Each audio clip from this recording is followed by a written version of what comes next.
Matetitranga ny olany fananatandry amin'ny ankapobeny ny tsy fahafahana na ihany koa ny tsy fifehezana ny lalàna mifehy ny fananatany no mahatonga izany hiatsoatsy moa dia isy ny hetsika manokana natao hifanindran-dalana amin'izany.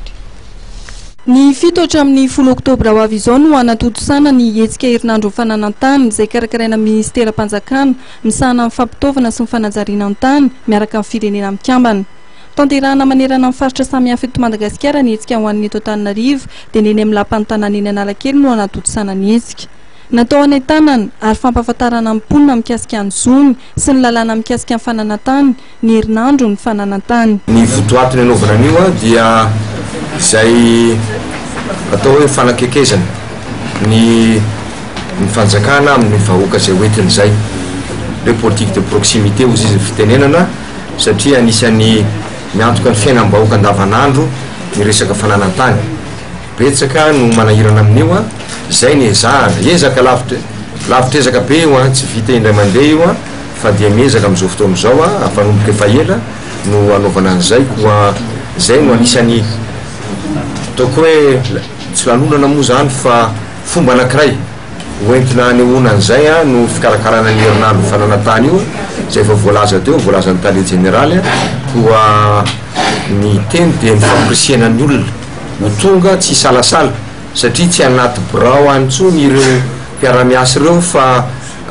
misy riaky halamanjana zay ny azo ilazana azy mahan'ireo etaeta ny olona amaly zay mba fanontaniana mangetaeta mamparary azy afana ihany koa zany mba mampianatry ny olona hoe zao anie ny lalàna mifehana izy io ary mampiseho ny olona hoe misy zavatra eritreretina miaraka amin'ireo mpiara-mobinantoka na ireo mpamatsy ara-boly zany na betsaka ihany koa ireo ONG fantatritsika fa misehatra ao anatin'io resaka fananantany io dia asaina daholo reny miady hevitra zay anaovana an'ireo ataoko hoe journée à thème maromaro ireo afahana miady hevitra satria ao anatin'izay ady hevitra zay ny andrafetatsika any politika vaovao nasionaly momba amin'ny fananantany io satria averina mandeha isika no tompony teny farany amin'io fa ny olona manolo-kevitra ireo olona maro manampaizana fa tsika rehefa vavy tafatafa miady hevitra eo amin'ny lafiny rehetra amin'ny lafiny sosialy ekonomika politika dia zay nametrahantsika ny ireo